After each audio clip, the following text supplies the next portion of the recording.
पिछले 3 सालों में सेंट्रल आर्म पुलिस फोर्सेज यानी सीएपीएफ के 436 जवानों ने सुसाइड किया है।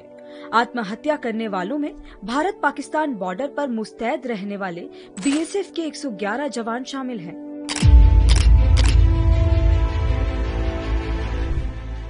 इस बात की जानकारी पिछले साल मार्च में केंद्रीय गृह राज्य मंत्री नित्यानंद राय ने राज्यसभा में दी थी।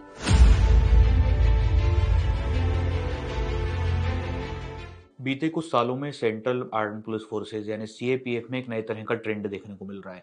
जवान या तो सुसाइड कर रहे हैं या फट्रिकाइट यानी अपने ही साथियों को गोली मार दे रहे हैं या समय से पहले रिटायरमेंट ले रहे हैं। ये सब चीजें फोर्स की इंटरनल व्यवस्था पर सवाल खड़े कर रही हैं। 28 दिसंबर 2023 में ही पंजाब फिरोजपुर में 155 बटालियन में हेड कांस्टेबल के पद पर तैनात झुंझुनू के भीमसर गांव के मांगीलाल के सुसाइड का मामला सामने आया। सुसाइड नोट में अफसरों से तंग आकर खुदकुशी की बात लिखी थी। हालांकि जांच में पता चला कि ये नोट फर्जी था।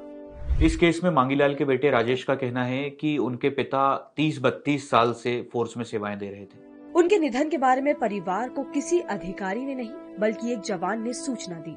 यहाँ तक कि मांगीलाल की पोस्टमार्टम रिपोर्ट भी परिवार को नहीं दी गई। बाद में अभी तक बड़ा कोई भी अधिकारी को हमारे पास कोई सूचना नहीं है कि क्या घटना हुई है। वे इन सुसाइड मान रहे हैं लेकिन यह सुसाइड नहीं है। मैं ये पूरी जांच करवाना चाहूँ। नौकरी की वजह से तनाव में रहने वाले निरंजन की कहानी भी कुछ ऐसी ही है, जिन्हें समय पर छुट्टियां नहीं मिली और इस वजह से उनकी पत्नी और नवजात की मौत हो गई थी।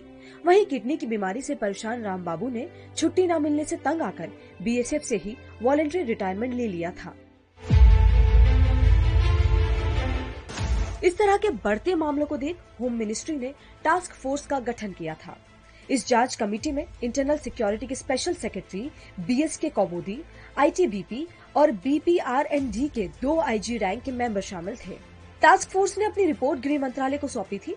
इसमें ऐसी घटनाओं के पीछे 3 बड़ी वजहें सामने आई। पहली, सर्विस कंडीशन।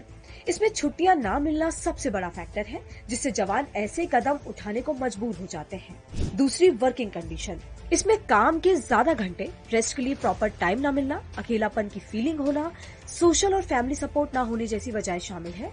और तीसरा, पर्सनल इशू। इसमें मेडिकल और फैमिली से जुड़ी फाइनेंशियल प्रॉब्लम और परिवार के साथ रिश्तों में तनाव शामिल है। जांच कमेटी ने पाया कि इस तरह के मामले तब होते हैं जब जवानों की दिक्कतों को सुना नहीं जाता।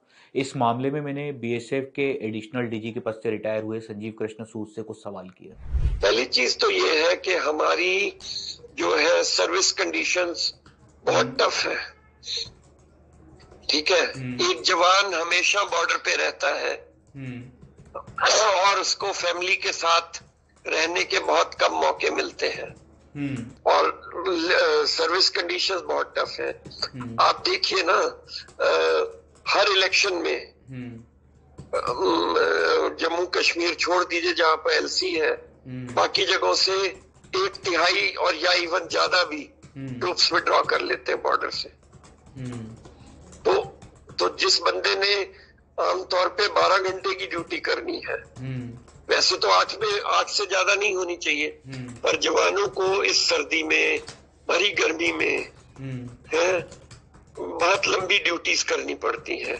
बीएसएफ के जवानों को आर्मी की तरह सुविधाएं भी नहीं मिलती हैं, यहाँ तक कि इन्हें छुट्टियां भी ठीक से नहीं मिल पाती हैं। 100 दिन की जैसे छुट्टी, आपने एक बात बताई कि 100 दिन की छुट्टी होना चाहिए। अभी कितने दिन की हो पा रही है? देखो, इनको ऑथराइज्ड है 60 दिन की एनुअल लीव और 15 दिन की कैजुअल लीव। वही नहीं पूरी हो पाती है ना, वही सारे जवानों को नहीं मिल पाती है। तो ये चीजें हैं। मिनिस्ट्री ऑफ होम अफेयर्स के मुताबिक 2019 से 2023 के बीच 5 सालों में सीआरपीएफ के 46,000 से ज्यादा जवानों ने वॉलंटरी रिटायरमेंट लिया है। मतलब जिस पीरियड तक नौकरी करना थी उससे पहले ही जवानों ने अपनी नौकरी को अलविदा कह दिया। इस मामले में सबसे ज्यादा केस बीएसएफ के हैं। 21,000 जवानों ने बीएसएफ से रिटायरमेंट लिया है, जो अपने आप में कई सवाल छोड़ गया है।